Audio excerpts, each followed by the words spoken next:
Welcome to the Shortwave radio channel, and wanted to talk about a little something because I get asked regularly about the utility signals, and so we have overall bands where we know maritime stuff is and aeronautical, but there's kind of a scattered of hundreds, if not thousands and thousands of utility signals everywhere.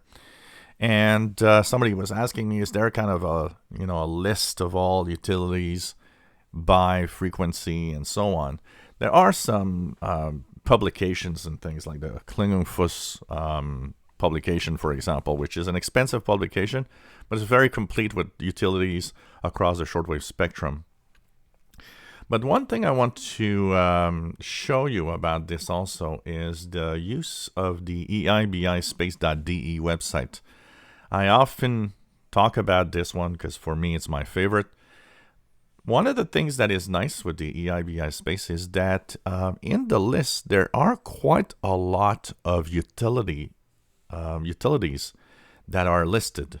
So you can actually go either by time and look through the different schedules. You'll notice that there's things like here you see Wellington Meteofax from New Zealand, Corson Radio Weather France, Chinese Marine Meteo, VMC Charleville Meteofax from Australia, and so on. So throughout the schedules by time, there's a lot of utilities mixed in there. So it's worth it to go through here and check out the different utilities because it's kind of interesting. It lists quite a lot of them, and a lot of them by schedule also, which makes it easy to know when to listen and the frequencies they use.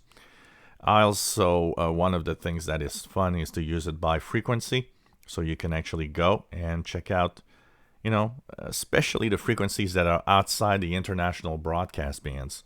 So by frequency, you can say, so for example, I want to see what utilities are listed for 5 megahertz. I'll go and start at, a roughly 5 megahertz. Here we go. We're at 5040. So starting here, this is the end of the 60 meter band.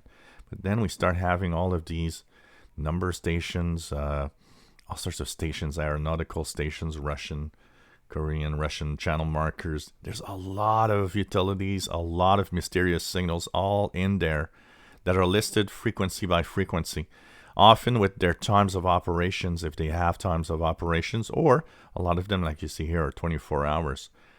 So it's worth it to go through this list and especially go outside the international broadcast band frequencies and look at what's in there. For example, if I go higher than 49 meters, which ends roughly at 6200 kilohertz, look at everything that's listed as utilities. Here we go. So these are, there's some stations in there, but there's a lot of utilities that are listed, Boston Fax, Weather Fax, one of the very popular frequencies, and so on. Check that out because you'll be surprised at everything that will pop up.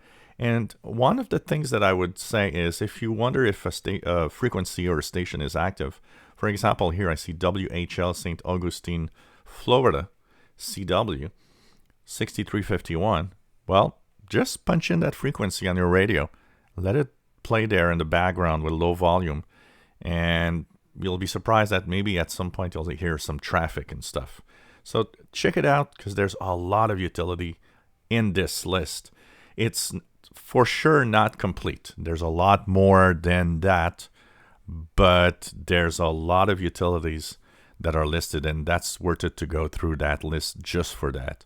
So it's not just good for the shortwave schedules international broadcasters. It is definitely good for anything that is utility at the same time. If you enjoy my videos, please subscribe, give us thumbs up. Thank you for watching.